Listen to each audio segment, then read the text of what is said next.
Hello বন্ধুরা, আপনারা সবাই কেমন আছেন? আমি ভালো আছি। আপনারা ভালো আছেন তো?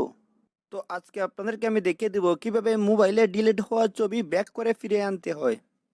তো চলুন কথা না বলে ভিডিও শুরু করা যাক। আর ভিডিও শুরু করার আগে অবশ্যই একটা কথা বলে যাব। আমাদের চ্যানেলটা অবশ্যই সাবস্ক্রাইব করবেন এবং পাশে বেল আইকনে ক্লিক করে সবাই আমাদের সাথেই থাকবেন।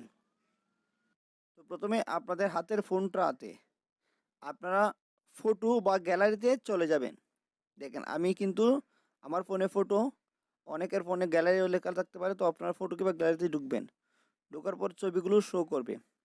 ছবিগুলো শো করার পর দেখেন আমি আপনাদেরকে সিম্পল আমি একটা ফাইলে ঢুকলাম, ঢুকে দেখেন আমি 4টা ছবি সিলেক্ট করলাম। 4টা ছবি সিলেক্ট করার পর ডিলিট করে দিলাম। দেখেন আমার কিন্তু 4টা ছবি ডিলিট হয়ে গেছে।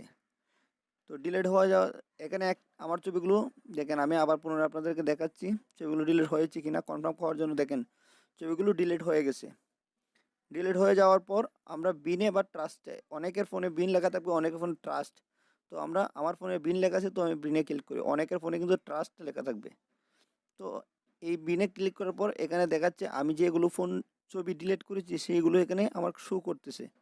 তো আমি সেগুলোকে পুনরায় আনতে গেলে আবার সিলেক্ট করতে হবে। সিলেক্ট করে নিচের এই অপশনতে ক্লিক করতে হবে। ক্লিক করে এখানে দিলেই ওকে। দেখেন এখানে ছবিগুলো আর দেখাচ্ছে না। তো আমার আগে পুনরায় জায়গায় চলে আসছে। দেখেন আমার ছবিগুলো ডিলিট হলো, ছবিগুলো আবার পুনরায় আমার ফোনে চলে আসছে। তো এইভাবেই আপনারা ডিলিট হওয়া ছবি আপনারা পুনরায় আবার ফিরিয়ে আনবেন।